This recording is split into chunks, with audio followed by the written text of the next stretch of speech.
Hey, it's Tim Patterson, Trade Show Guy, and I got something I want to talk to you about. Melk White of Classic Exhibits recently wrote a little article called 7 Questions You'll Never Ask Before Buying Your Next Trade Show Display. And the reason he wrote it is because a lot of exhibitors buy exhibits, but they don't know what they're getting. And he thought, you really need to learn to ask some really good questions. So if you're in the market for a new exhibit, these questions are critical. So let's get together with Mel and see how this plays out. Hey, it's Tim Patterson, Trade Show Guy. We're at Classic Exhibits with Mel White, and we want to talk about some of the things that exhibitors have a hard time asking their exhibit houses. It's based on a great blog post that you did, but I thought we'd dig into a little deeper. One of the questions being, will the metal, the extrusions, look the same after 10 shows? And people do a lot of shows with these things. One to last. So if someone says an extrusion is extrusion, that's a problem, right? It is a problem because most trade show exhibits anymore have some kind of aluminum extrusion in it. And if you've ever been to a hardware store or you've been to a discount store and you've bought a screwdriver and you've bought a cheap screwdriver versus a good screwdriver, you know the difference. Yes, you right? Do. So aluminum extrusion isn't any different. The thing about aluminum extrusion is really based on the wall thickness. It's based on the quality of the aluminum itself, and you may not know it, but there's various thickness and qualities of aluminum, and also how it's finished. So here's an example of 2 extrusions that look very similar, and one has fairly thick wall thickness, and the other one has pretty thin wall thickness. And if this is more difficult to see, but on the finish itself, this finish is significantly better than this finish, meaning that this one will scratch and tarnish much sooner than this one will. So one of the things that's really changed over the last several years is a lot of people are going to fabric graphics, and the quality of the fabric itself has really increased. Isn't that right, Mel?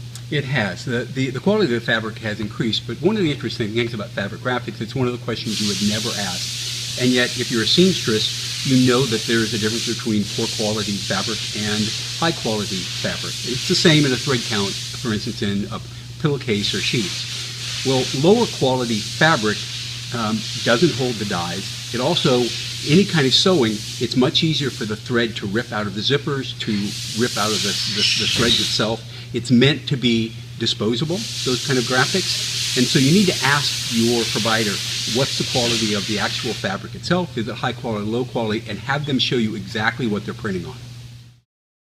So we talked about the fabric, but what about the quality of the printing itself? That's another question that really doesn't get asked very much, is it, Mel? It doesn't get asked, and I think most people don't know to ask it. And there's really, if you know Moore's Law in computing where every 18 months the processing speed doubles, yes, there's something like that going on with fabric printing, in that fabric printing is changing so rapidly that first generation, second generation, third generation of printing, each one gets significantly better out there, and that's really happened over the last 5 years. And what happens within that role is that first generation machines get sold to people who use the first generation. Those first generation people buy second generation, then they buy third generation. And often when you get low quality print, it's because it's being printed on a first generation machine that someone has bought refurbished or remanufactured, instead of a third generation machine that is maybe a high definition print. So if someone has graphics that they got on a new exhibit 3 to 4 to 5 years ago, the graphics can be significantly improved. I mean, very noticeable. Almost photographic now. Yeah, that's pretty amazing. Well, that's a neat thing that is something that should be asked of all your exhibit houses. Absolutely. Another question that doesn't get asked a lot at exhibit houses is, how are things packaged? Now, you've got the big crates here, the wooden custom crates, and you've got smaller cases that things can go in. So what is important when it comes to packaging of your exhibits? Well, exhibits are not like stereo headphones, where you buy the stereo headphones once, you kind of cut them out of the package, you throw the package away, you never worry about it again. With a trade show exhibit, you're using it and you're shipping it again and again and again. And inferior products use bubble wrap, they use simple foam, and they simply wrap things up. Well, the problem with that is that after you use it the first time, all that packaging is destroyed. So what you want to ask for, what the client wants to ask for, is what packaging is being used. Is it in fact reusable packaging? Can I put it in the case? Can I use that packaging again and again? And I'm not talking 1 or 2 times. I'm talking 10, 15, 20 times. And here's an example of reusable packaging for a portable case. Everything is cut out. It has holes, has slots for every single piece. This is foam. This can be used again and again and again. In a crate, it's exactly the same. This is a fabric lined crate. Everything has a slot. Everything has a home. You know where it goes, and it's going to be protected during shipping. I almost felt like Vanna White there.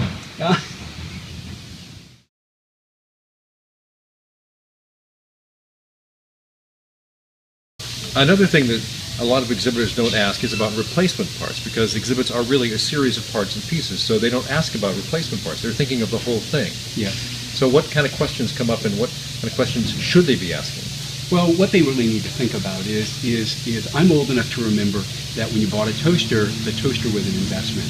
And when that toaster kind of went on the fritz, then you would take that toaster to an appliance person and he or she would repair it. Well, anymore, appliances are $14. When it breaks, you throw it into a landfill.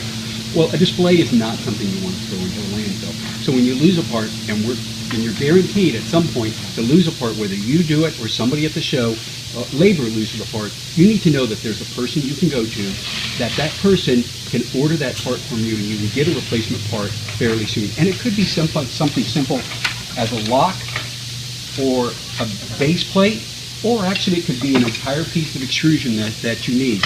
That those parts and pieces are readily available, and you're making a small investment in order to continue using your display into the future. So another question, Mel, that a lot of people don't ask is, what are the qualifications of the people actually doing the work for you? You may think, hey, they're professionals, that's good enough, but you have an exhibit designer and you have a graphic designer that you really got to deal with, and they have to know what they're doing. Mm-hmm. And they're distinct professions. 3D design and graphic design are very different. You can't have just your local guy doing both. Yes. And or either. Yes, you're right. And that's really the important distinction you make, Kim. Exhibit designers are skilled professionals who have spent years in their craft knowing how to design a 3D exhibit, not only just the exhibit itself, but they know what accessories should go in that exhibit.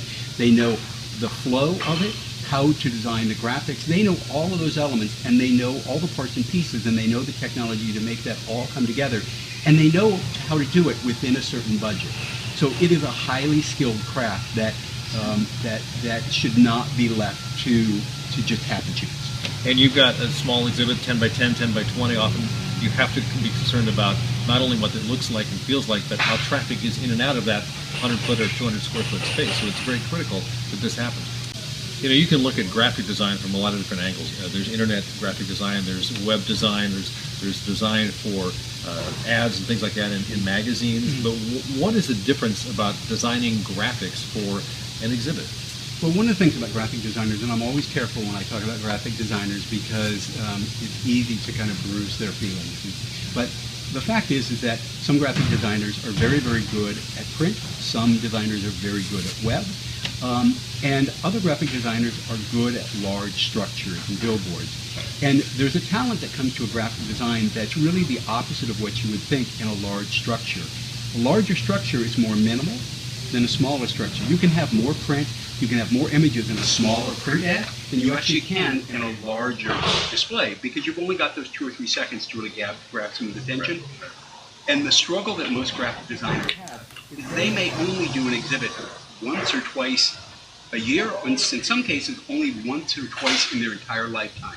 Whereas someone who's truly gifted at graphic design for exhibit does it all the time, and they understand exactly what it takes to make the graphic design off that display. And there are certain goals you have to have as well. You've got to be able to sell a message and an image in just an instant, and you can't do that with a lot of text. You've got to make sure it transfers as we talked about.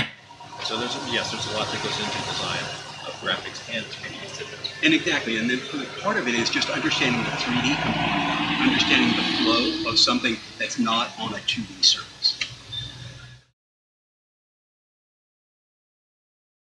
So Mel, I bet one of the questions that you never get asked by an exhibitor is, what about all those wires that go in the booth? They never think of those things. So what do you do?